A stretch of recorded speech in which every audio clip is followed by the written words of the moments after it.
Okay, I had a great question from a subscriber who's going through the free 7-day series. And she said, she's really getting a lot out of this. She feels much more at peace with God and even herself. And she's hoping that after forming and establishing the practice of daily meditation, that she'd be able to do it on her own, maybe with some music or even in silence. And she asks me, do you think that I would be able to get to that point? And if so, how long of a season of guidance should I try first? And so, you know what? I thought this is a great question. There's probably lots of people with the same question. So I wanted to put this out there so that maybe it would help you as well. And the first thing I did was I talked to her a little bit about the different options for memberships, right? You can do the monthly membership or the yearly or the lifetime. And really it's, whatever you want to do there, whatever you can afford or whatever.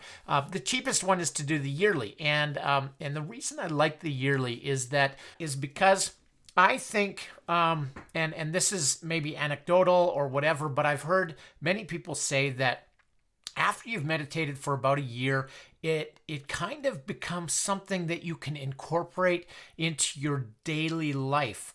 So for example, some people get really, now you have to be careful with this because the problem is people try to shortcut it. Right? We're all human and we always look for the shortcut.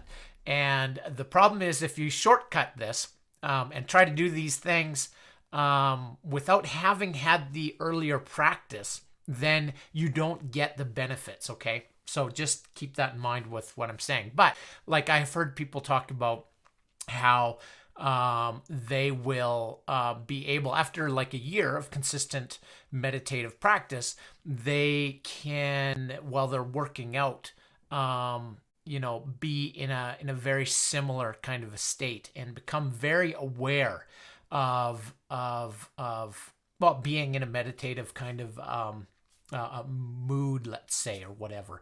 And that can be super effective because what you're actually doing is you are training your mind to pay attention in a specific kind of a way.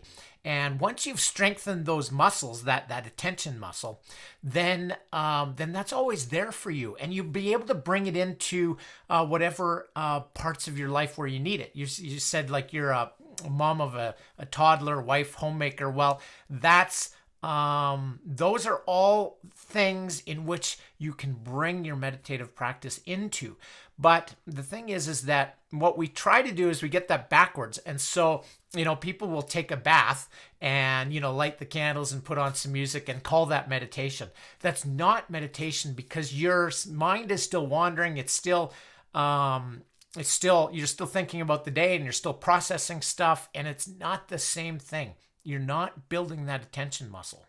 And that's the problem with trying to do this backwards. So, maybe after 3 months, maybe 6, maybe 18, I myself still use these meditations because it's so much easier to just sit down and hit play and then it ends, with whatever time that I pick, and I'm done. I walk away, and then it's something that I don't have to there's less willpower required, right? That's one of the keys with this sort of stuff. Willpower. They've learned that willpower is a limited resource. And the more that you use willpower to accomplish things in your day, the more it will be consumed. And so if you have to, you got to use willpower to not hit the sleep on your alarm, and willpower to choose a healthy breakfast, and willpower, all this stuff, then what happens is it gets depleted, and it gets depleted rapidly. And then you don't have the willpower to, sit with your meditation or do your Bible reading or journaling or whatever, you want to do. And it gets shoved to the side and forgotten. And so when I sit down with my own pre-recorded meditations, I know that, hey, in 20 minutes, it's done. and I've gotten the benefits and the time with God, and I know that it's going to be accomplished. And so that's the benefit for me. And some people go with that and some people don't, and that's totally fine. Sorry, my screensaver just came on and I couldn't see your question. So I hope that helps. You also said, how long of a season of guidance? Oh, that's okay. That's the same question. So I helped. I answered that one already. I helped. I answered that one already. I guess the other place I was going with that and what I was thinking in my mind was the length of the meditations. I would do as long as you're comfortable doing, that doesn't push you too hard. In other words, make it easy, especially at the beginning. You know, after you've got a month or 2 or 3 under your belt and it's becoming a lot more of a routine, then you can experiment with it, right? Push it up to 30 minutes or whatever and see how that goes. I myself, I get pretty agitated after about 45 minutes. And so sometimes I'll do that. Sometimes I will push it longer because it's a little bit like weightlifting. It's when you really push the muscles. It's in the last 1 or 2 reps where you grow the muscles. But this isn't the same as weightlifting in the sense that, and even with weightlifting, actually, it's far more important to establish the habit of working out, a daily habit, than it is to actually work out like crazy, hurt yourself, and then stop, right?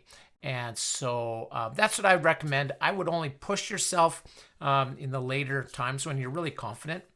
And just know, hey, you know what? It's an experiment. It's fine. Don't worry. And then you just come back to it the next day. And in fact, if you need to, just do the shortest one or whatever, right? So, you know what? And even if you hit the 10-minute one and say, I don't even have time for 10 minutes today, hit the 10-minute one.